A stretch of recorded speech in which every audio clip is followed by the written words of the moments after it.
Hello friends, मैं विनय Jain vigil IAS Indore से। आज हम एमपीपीएससी मेंस नोट्स के विषय में आपके साथ चर्चा करेंगे और इस चर्चा में आज हम GS3 यूनिट 9 जो है आपकी पर्यावरण से संबंधित ये यूनिट है, इसके बारे में हम आपको बताएंगे कि आपको इस यूनिट में संभावित प्रश्न जो हो सकते हैं वो कौन कौन से हो सकते हैं और उनके किस तरह के आंसर्स होने चाहिए। सबसे पहली बात तो अभ्यर्थियों को मैं ये कहना चाहता हूँ कि सबसे ज़्यादा अगर अभ्यर्थी किसी चीज़ को लेकर के चिंतित रहते हैं, परेशान रहते हैं, तो वो है एक व्यवस्थित नोट्स। लेकिन उनको कहीं भी ऐसा व्यवस्थित नोट्स मिल नहीं पाता है और जब नोट्स नहीं मिलता है तो उनके सर्चिंग की जो प्रक्रिया होती है, एक उनका जो सर्चिंग कैंपेन है, वो एग्ज़ाम के पहले तक चलता रहता है। इस वजह से उनकी जो स्टडी होती है वो अव्यवस्थित हो जाती है और उसका एक दिशा या डायरेक्शन नहीं बनने पाता है। हमने सारे नोट्स को जो अभी अवेलेबल हैं उनका अध्ययन किया, उनको समझने का प्रयास किया, फिर उससे आपके सिलेबस से उसको मैच किया। उसके बाद हमने जो है पिछले वर्षों के जो क्वेश्चन पेपर्स हैं उनसे उसका मिलान किया और फिर ये देखा कि वो जो नोट्स अभी अवेलेबल हैं या बाज़ार में आपको जो पाठ्य सामग्री उपलब्ध है या जो किताबें आपको उपलब्ध हैं वो आपके लिए कितनी प्रोडक्टिव हैं, आपके लिए कितनी उपयोगी हैं, आपकी परीक्षा में वो कितनी सहायक हैं। ये सब जानने के बाद हमने एक मिशन शुरू किया और वो है मिशन हमारा था क्वेश्चन आंसर फॉर्मेट पे सारी जो आपका यूनिट्स हैं, सारी जो आपका सिलेबस है, उस सारे सिलेबस को प्रश्नोत्तर फॉर्मेट पे लाना। तो देखिए, इसी सिलसिले में हमने पहले भी कई वीडियोस आपको सीधे हमने जो पीडीएफ बनाई है वो सीधे पीडीएफ में आपको दिखा रहा हूँ और यही पीडीएफ आपको हमारे एप्लीकेशन पर मिलेगा। इसमें कोई भी 19-20 नहीं होगा। होता ये है कि कुछ लोग दिखाते कुछ और हैं और फिर उनको पकड़ा कुछ और देते हैं। तो आइए हम सबसे पहले इस पर्यावरण का जो हमारा नोट्स है, इसका जो पेज संख्या है वो आप देख सकते हैं यहाँ 79 है। मात्र 79 पेज का ये है। अब आप सोच सकते हैं कि इसको पढ़ने में आपको कितना वक्त लगेगा, इसको तैयार करने में आपको कितना वक्त लगेगा, इन सभी बातों को आपको ध्यान में रखना है। तो सबसे पहले आप देखिएगा, इसमें 3 अंकों वाले प्रश्न आएंगे और ये प्रश्न या जो पाठ्य सामग्री है, सबसे पहले मैंने सिलेबस यहाँ पे लिखा हुआ है ताकि आप जो आगे कंटेंट है उससे मैच कर लें और ये देखें कि ये दिए गए टॉपिक हैं, इसमें कोई चीज़ छूटी तो नहीं है। आपने देखा होगा कि जो गूगल पर करने से जो टॉपिक नहीं मिलते हैं उन टॉपिक्स को छोड़ दिया जाता है और बाकी टॉपिक को लिख दिया जाता है। जैसे उदाहरण के तौर पर हम आपसे कहें, यहाँ लिखा हुआ है, देखिए, पर्यावरण का क्षेत्र यानी स्कोप ऑफ एनवायरनमेंट, और फिर दूसरा टॉपिक दिया गया है पर्यावरण के आयाम यानी डायमेंशंस ऑफ एनवायरनमेंट। फिर उसके जो अंदर जो चीज़ें दी गई हैं वो है पर्यावरण का भौतिक क्षेत्र यानी फिजिकल स्कोप ऑफ एनवायरनमेंट, है ना। फिर उसके बाद दिया है आर्थिक, तो ऐसे ही हम आर्थिक को यानी पर्यावरण का आर्थिक स्कोप या इकोनॉमिक स्कोप ऑफ एनवायरनमेंट। तो कहने का मतलब ये हुआ, देखिए, जैसे सिलेबस में दिया हुआ है वैसे ही हमने उसमें 50 शब्द और 200 वर्ड्स के क्वेश्चंस और 3 मार्कर यानी जो 10 वर्ड्स के क्वेश्चन हैं वो सब कवर किए गए हैं। एक भी टॉपिक छूटा हुआ नहीं है। आपको अभी मैं जब दिखाऊंगा तो आपको पता चल जाएगा। देखिए, कई लोग इसमें जो है यूपीएससी का एनवायरनमेंट पढ़ते हैं तो उन्हें ध्यान देना चाहिए यहाँ पर कि ये जो एनवायरनमेंट का सिलेबस है आप देख सकते हैं इसमें ये वाला जो आपका सेगमेंट है, दूसरा सेगमेंट है ना, इसमें कुछ कुछ तो आपको मिल जाएगा उसमें, लेकिन सारे टॉपिक्स आपको उसमें नहीं मिलेंगे, है ना। तो ये मैंने बहुत मेहनत से ये नोट्स तैयार किया है, और आप जब इसको पढ़ेंगे तो आपको ऐसा लगेगा कि इसकी जो भाषा है वो हमारी भाषा है, और ऐसी ही भाषा को हम कहाँ पे लिखते हैं, एग्ज़ाम हॉल में या परीक्षा में लिखते हैं। आपको मैं कुछ क्वेश्चंस को रीड करके भी बताऊंगा ताकि आपको ये विश्वास हो जाए। अब ये तो बात हुई, देखिए यहाँ पे ये सिलेबस है आपका पूरा। सिलेबस के बाद ये आपके अति लघु उत्तरीय प्रश्न, यानी जिनको आप 3 मार्कर कहते हैं, वो दिए गए। देखिए सबसे पहले कहाँ से शुरू कर रहा हूँ, पर्यावरण का अर्थ बताइए। आपको जो हेडिंग्स दी रही होती है सिलेबस में, उस पर भी संभावित प्रश्न बन सकते हैं, है ना। अब सीधा लिखा हुआ है वहाँ, पर्यावरण की परिभाषा भी दिया हुआ है। आपने देखा होगा पिछली बार जो है 2020 में खनिज की परिभाषा पूछ ली थी 50 शब्दों में, आपको भी पूछ सकता है। तो आपको थोड़ा सा अलर्ट मोड पे रहना है और ये देखना है कि हमें जो अपनी तैयारी करना है, तैयारी को जो दिशा देना है वो किस डायरेक्शन में होगा, या तैयारी के लिए कौन सी अप्रोच यानी कौन से तरीके हम अपनाएं जिससे हमारी तैयारी एक तरह से परफेक्ट हो और हम एग्ज़ाम में एक ही बार में इतना स्कोर कर लें कि इंटरव्यू में भी अगर हमें कम नंबर मिलता है तो हम इजीली उसमें पास हो जाएं। आप ध्यान दो, यहाँ पे पर्यावरण का अर्थ बताइए। देखिए यहाँ पे हमने 2 तरह से इसको लिखा है, ठीक। फिर पर्यावरण को परिभाषित कीजिए, पर्यावरण की अवधारणा बताइए। देखिए बहुत बेसिक फंडामेंटल से, पर्यावरण के क्या आयाम हैं, ऐसा नहीं डायरेक्ट आप भौतिक आयाम पे आ गए, तो कौन कौन से आयाम हैं वो हमने यहाँ पे सारे दिए हुए हैं। प्राकृतिक पर्यावरण क्या होता है, सांस्कृतिक पर्यावरण क्या होता है, भौतिक पर्यावरण क्या होता है। देखिए ये सारे टिप्पणी, पर्यावरण का स्कोप क्या है ना। पर्यावरण का मनोविज्ञान देखिए, है ना, 10 शब्दों में। फिर पर्यावरण से जो रिलेटेड है आपके भारतीय संदर्भ में पर्यावरण की अवधारणा से क्या तात्पर्य है, देखिए सिलेबस में सीधा दिया हुआ है। तो इसको हमने 10 शब्द में भी लिखा है, 50 में भी लिखा है और 200 वर्ड में भी लिखा है। आधुनिक विश्व में पर्यावरण की अवधारणा से क्या तात्पर्य है ना। तो आप समझ पा रहे होंगे कि मैं क्या कहना चाह रहा हूं यहाँ पे, और मेरा आप लोगों के लिए क्या मैसेज है। आप देख सकते हैं यहाँ पे पर्यावरण अधिप्रभाव मूल्यांकन, पर्यावरण अवनयन का क्या अर्थ है, ग्रीन हाउस गैसेस आपने देखा होगा, ये MPPSC 2018 में पूछा गया है, देखिए यहाँ पे लिखा हुआ है। तो यानी हमने पिछले वर्षों के जो क्वेश्चंस थे, जो अति लघु उत्तरीय, लघु उत्तरीय और दीर्घ उत्तरीय, उन सब का यहाँ पे हमने सॉल्यूशन भी दिया है जो वर्तमान सिलेबस से मैच करता है। क्योंकि देखा होगा आप लोगों ने कि MPPSC में कभी कभी सेम क्वेश्चन रिपीट हो जाता है ना, तो उसका आपको लाभ मिल सके। यहाँ पे देख सकते हैं ये आपका सारा जो हमने कंटेंट बनाया है, इसमें जो आपके टॉपिक हैं उसके अंदर जितने भी संभावित प्रश्न हैं वो सब हमने यहाँ पे इस अपने नोट्स में शामिल किए हुए हैं। देखिए यहाँ पे कमीशन ऑन सस्टेनेबल डेवलपमेंट, कुछ संस्थाएं भी हैं। इस नोट्स में एक और ख़ास चीज़ आपको मिलेगी कि इसमें जो आपका अपडेट है या कुछ ऐसे आपके टॉपिक हैं जिस पर हमारा ध्यान नहीं जाता है, उनको भी हमने यहाँ पे शामिल किया है। जैसे देख सकते हैं आप SACEP, शायद आप लोगों ने नाम सुना हो, है ना। तो South Asia cooperative environment programme, देखिए पहले फुल फॉर्म लिखा है। पिछली बार देखा होगा आपने 2020 में उन्होंने कुछ संस्थाओं के केवल फुल फॉर्म ही पूछी थी, है ना। तो वो भी हमने यहाँ पे ध्यान में रखा है, और सब जगह आप देखेंगे कि उसके फुल फॉर्म भी लिखे हुए हैं, फिर उसके बारे में दिया गया है। देख सकते हैं आप यहाँ पे NEAC, है ना, ENVIS, ENVIS, है ना, MAB, MAB, स्वस्थानीय संरक्षण, परिस्थानीय संरक्षण, ऊर्जा संरक्षण क्या है, सतत विकास से क्या तात्पर्य है, सतत विकास को समझाइए। देखिए ये पूछा गया था MPPSC 2020 में, सतत विकास से क्या तात्पर्य है जब लिखेंगे तो अलग लिखा जाएगा, और जब हम सतत विकास को समझाइए तब फिर उसको लिखने का ढंग अलग होगा।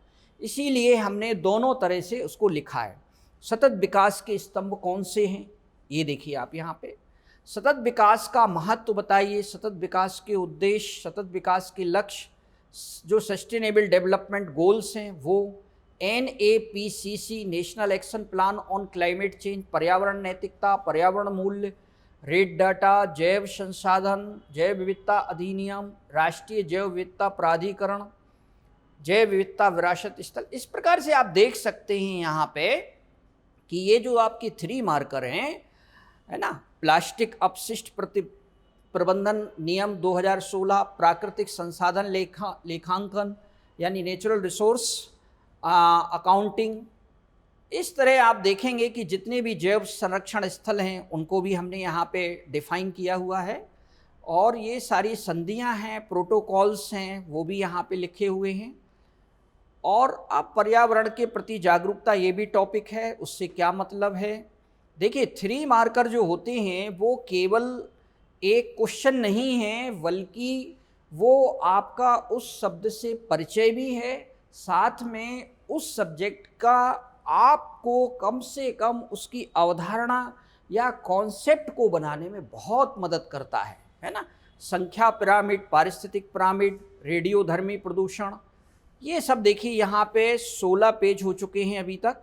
ये 3 मार्कर ही चल रहा है ना, अब 17वां पेज आने वाला है। ये तकरीबन 20 पेज तक हमने इसको लिखा है। पर्यावरण के शैक्षिक आयाम आप देख सकते हैं यहाँ पे, पर्यावरण के मनोवैज्ञानिक आयाम, नर्मदा बचाओ आंदोलन, इको क्लब, अनुच्छेद 51A(G), आपका चूंकि उसमें एक संविधानिक एस्पेक्ट भी शामिल किया गया है इसमें, इसलिए मैंने ये पर्यावरण से संबंधित जो आर्टिकल्स थे उनको भी यहाँ पे शामिल किया है। सिम्पसन सूचकांक क्या है, जैव विविधता मापन के जो तरीके होते हैं वो भी हमने यहाँ पे सब लिख दिया है। अल्फा विविधता, तो ये 19वां पेज अभी चल रहा है, और ये आपका 20वां पेज आ गया है। विदेशज प्रजातियाँ, एक्जोटिक स्पीसीज क्या होती हैं, स्थानिक जो आपके प्रजातियां होती हैं, एंडेमिक स्पीसीज, वो भी सब यहाँ पे दिए गए हैं। और पर्यावरण संरक्षण या जागरूकता के लिए जो प्रोग्राम्स चला रही है हमारी भारत सरकार, वो भी सब इसमें शामिल किया गया है। राष्ट्रीय पार्क तथा अभयारण्य में अंतर बताइए, जैव विविधता की आर्थिक भूमिका क्या है, अंतर्राष्ट्रीय संस्था, स्थानिक प्रजातियां, क्रायो प्रिजर्वेशन, पैलियो एंडेमिज्म, ये शायद आपने सुना होगा, पहली बार सुन रहे होंगे आप, नियो एंडेमिज्म। इस प्रकार से आपने देखा 22 पेज तकरीबन आपके 3 मार्कर हैं। उसके बाद देखिए ये जो है यहाँ से 5 मार्कर या लघुत्तरीय प्रश्न यहाँ से शुरू हो जाते हैं। पर्यावरण को विद्वानों ने किस प्रकार परिभाषित किया है ना, या पर्यावरण को परिभाषित कीजिए। तो इसका मतलब ये नहीं होता है कि आप केवल एक डेफिनेशन याद करके गए, तो एक डेफिनेशन में तो 50 वर्ड हो नहीं पाएगा, तो आपको कम से कम 4 से 5 डेफिनेशन पहले से लिख लेंगे, याद कर लेंगे, तब तो वहाँ लिख पाएंगे।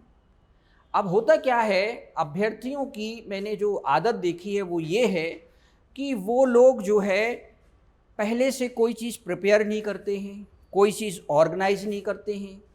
अब जब आपके पास ऑर्गेनाइज्ड कंटेंट ही नहीं है, आपने इस फॉर्मेट पे ही नहीं लिखा है, तो आप कैसे रिवीजन करते हैं, कैसे पढ़ते हैं, मुझे तो आज तक ये समझ में नहीं आता है।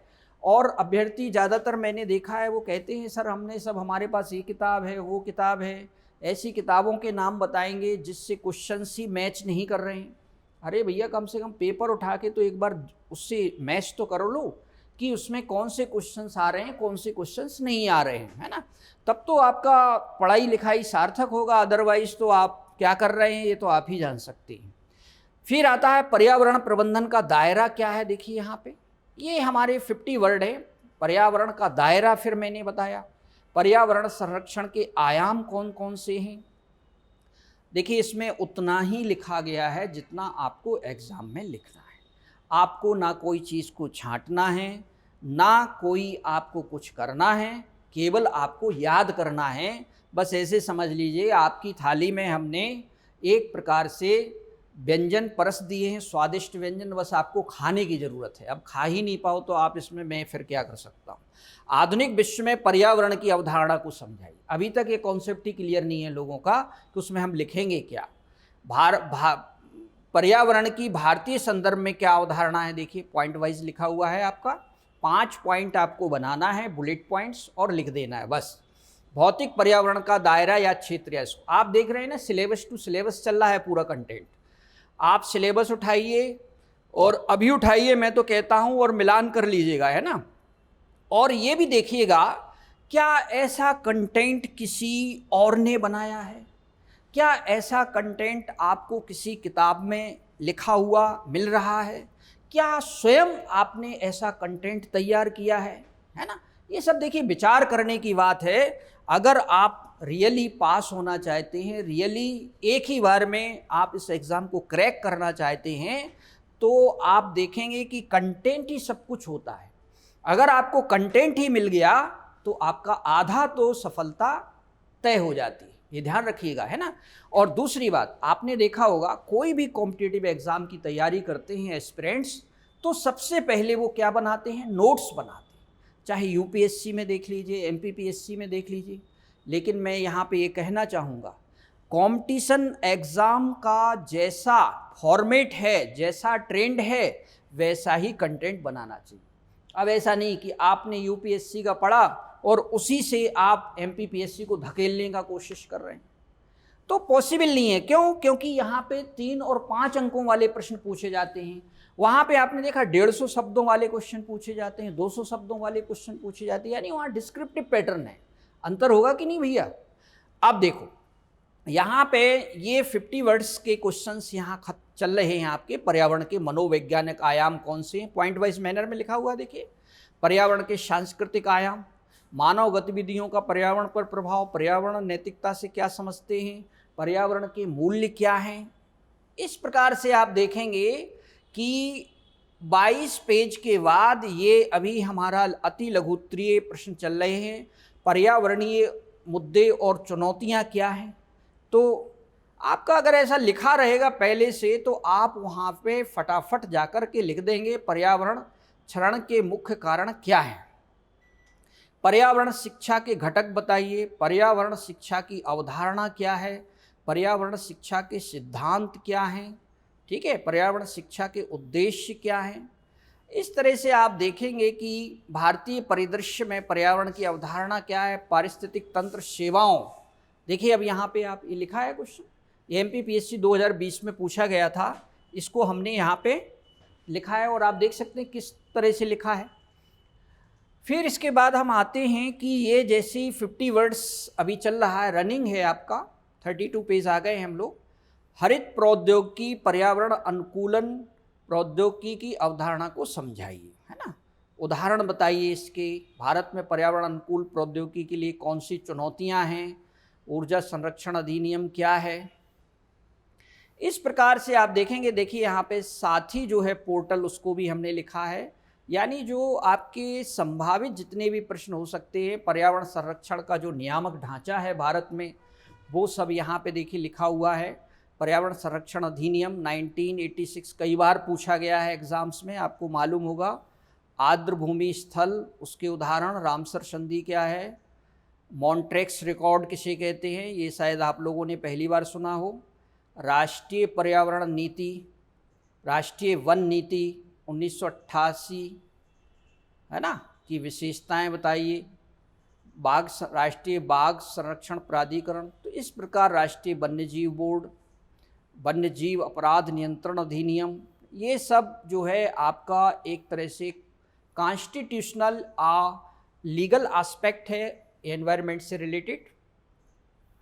अब हम लोग 41 पेज पर आ गए हैं तकरीबन। जल प्रदूषण, जैव भौतिक, बायो जो फिजिकल एनवायरनमेंट है क्या है और उसके कौन से घटक हैं, ये सब लिखा हुआ है।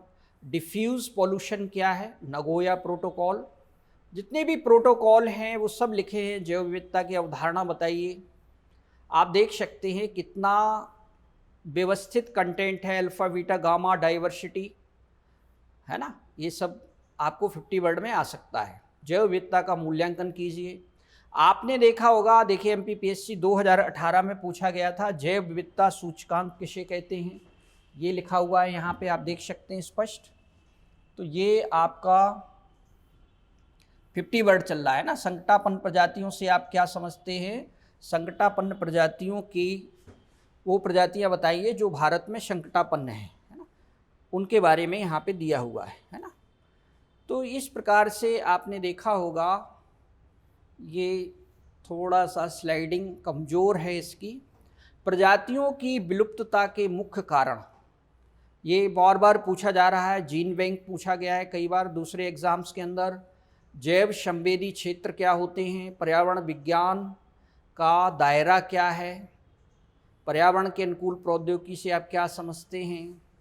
देखिए यहाँ पर ये ख़त्म हो गया है, यानी 22 के बाद 27 पेज जो है वो 50 वर्ड्स वाले थे। अब ये दीर्घ उत्तरीय प्रश्नों का सिलसिला शुरू हो गया है। हम आ गए हैं पेज नंबर 49 पर, आप देख सकते हो वहाँ पर।